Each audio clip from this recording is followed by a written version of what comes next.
This is BIV Today, the daily business video show and podcast from the journalists at Business in Vancouver.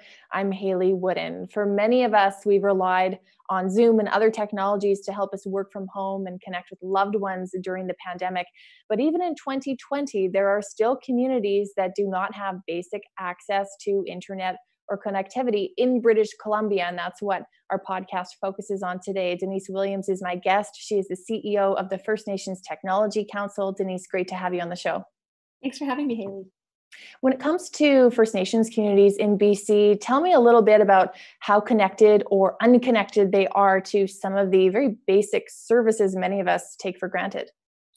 Yeah, well, British Columbia is home to a number of First Nations communities, 203, and if you look at reserve communities, over 500. So here in British Columbia, we're home to more First Nations communities than anywhere across Canada, and of course they're dispersed across really challenging geographic landscapes. So really close to mountains, lakes, and forests, which for internet and cellular coverage can be pretty challenging terrain. But to date, as a result of some of those geographic challenges, some of the challenges around the regulatory system in Canada and a market-driven model to access internet and mobile coverage, 75% of First Nations communities don't have access to broadband connectivity, which in today's definition means 50 megabit download speed and 10 megabit upload speeds. So 75% of communities not having that access is a really significant number. What's actually more significant on top of that is it's less than 10% of First Nations homes within those communities have access to the internet. So, this is a compounding issue. So there's the issue of not having basic access to the infrastructure, to the big pipe coming into the community.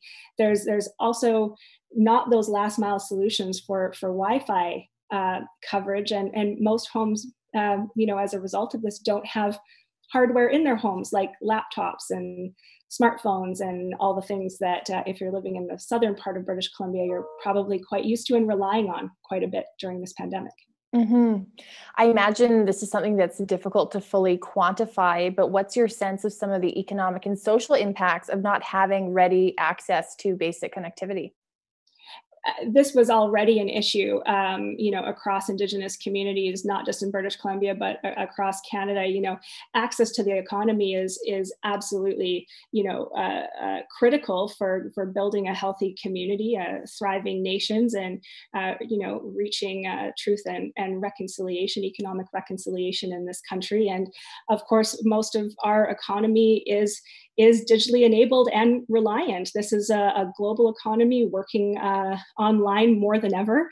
Of course, tech companies, stocks are booming because we are all more reliant now on doing business this way. So, what was already an issue for Indigenous people in this country being excluded from the economy because of our lack of access to the platform on which the economy is being run, this acceleration to reliance on online platforms, this has just exacerbated that issue. And, on the social side, I think, it is hard to quantify because it's yet to be seen just how devastating this lack of connection really is. So, we've got Indigenous kids not able to access school, kids in K to 12, of course. If you don't have, a laptop, you don't have the internet at home, this means that you're not getting an education right now. Of course, access to healthcare, a lot of that has moved online. Even information about healthcare or hearing these updates from Dr. Bonnie Henry, understanding what this means for your community.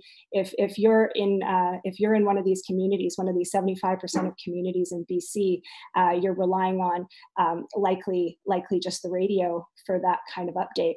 But if you think about also the impact just this isolation of this situation has caused, most of us are reaching out on Zoom with friends and family, lots of creative things happening, I know, in the world right now to help us feel connected, to help us feel like we are building something better for tomorrow. But who's part of those conversations? I mean, if 75% of First Nations communities in BC are not part of that conversation because they're taking place in virtual town halls, and they're not able to connect with their families or other Indigenous people to talk about what this means for us, that level of isolation and disconnection from the building of a better future, I mean, that starts to feel, I'm sure, pretty difficult. And obviously there's rising cases of opioid use and overdose, which are really troubling across the province, higher rates of domestic violence across the province. And getting in front of these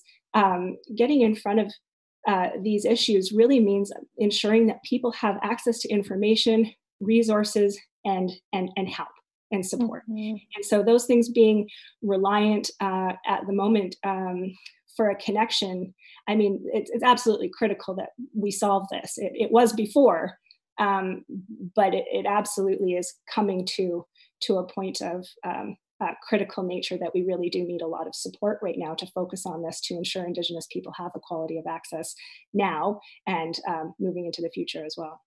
Absolutely. Do you have a sense yet of what it would take to solve this realistically, working with various stakeholders from the big telecom companies through to governments? Yeah, at the First Nations Technology Council, we've really focused a lot over the last 5 months on gathering the data to support people in policymaking and decision-making seats to understand what this looks like from a British Columbia Indigenous lens. So we've gathered the data to look at what would it cost to connect every single one of those over 500, like I mentioned, communities, land bases in the province. And this is over $100 million in infrastructure build out, if you are to look at the current price of what it costs to connect, and if you're just looking at fiber connections. So, we've looked at what that cost would look like on the infrastructure side. Obviously, we know that we need more competition. We need more players in the telecommunications space to bring some of those costs down. And the other issue too, aside from infrastructure, say this, $100 million price tag, is doable by different levels of government and industry, and we're able to get that build going today. There's this bigger question of affordability. So without affordability being addressed, we can put all of this infrastructure into place and still have the issue that, not only Indigenous people, but most Canadians find it difficult to pay these prices for internet and mobile cellular coverage in this country. So, we've got both of these issues that need solutioning. Mm-hmm. I think as a result of the pandemic, we've seen governments at least acknowledge that certain areas or certain sectors of society really need to be modernized and connected better. The courts and our judicial system being one, a fairly traditional system. Now we're seeing it become digitized and slightly more accessible, and hopefully that continues. Do you think now is a good moment to advance the cause that you're talking about, and that politicians are perhaps more receptive to this idea of spending something that might seem like a lot of money, but there is an economic and social case for doing so? Yeah, I mean, absolutely. One of the things I'm observing, absolutely, I've been in this role for about 8 years, and it has not been easy to get the matter on the table and to get the kind of leadership around this issue, both within all levels of government and industry, for the reason, that technology connectivity is a bit of an underpinning to everything in our society and everything in the economy. So, it becomes difficult to understand whose budget it's going to come from. And especially when it comes to First Nations communities, there's some complexity around jurisdiction of whose role role is it, with the federal government having fiduciary responsibility when it comes to on-reserve communities, but a number of Indigenous people living in urban centers, maybe falling under more of a provincial connectivity strategy. So there's some complexity around how governments and industry and organizations like ours and Indigenous leadership come together to start to solution this. But one of the observations I've been having is that we through the last 5 to 6 months have come away from, kind of waving the flag that this is an issue and trying to get people to focus on it to a far more solution oriented kind of conversation. So, I mean, I have been pleased that I have been able to meet with government and industry over the last 5 months, pretty regular basis, to try to figure out what are the solutions look like, and how do we get to a place where we're all around that table, like I say, and able to understand from an Indigenous perspective what it looks like to have connected communities that are connected, how Indigenous people would like to see that happen. That's really important as well.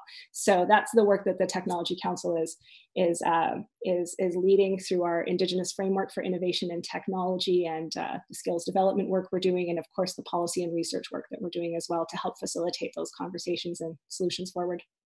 Is there a role that the broader private sector can play? There's obviously a role for telecom companies, but I'm thinking maybe even beyond that, other technology companies or other kinds of businesses. Is there any way for them to contribute?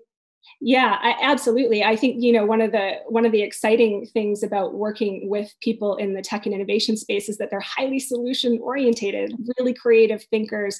Obviously there's lots of different technologies and applications that are really pushing the boundaries of what traditional connectivity looks like, or how applications can be built on those networks. And I'm finding that really exciting, because I do wonder, even with the advancement of low Earth orbit satellites, different kinds of connectivity that might be challenging some of those traditional telecommunication structures, this could open up some really interesting new opportunities for perhaps where Indigenous people are able to align, and how we can work with industry to build solutions that we haven't thought of, that are more agile and more affordable, and more easily customizable to what Indigenous communities would like to see implemented.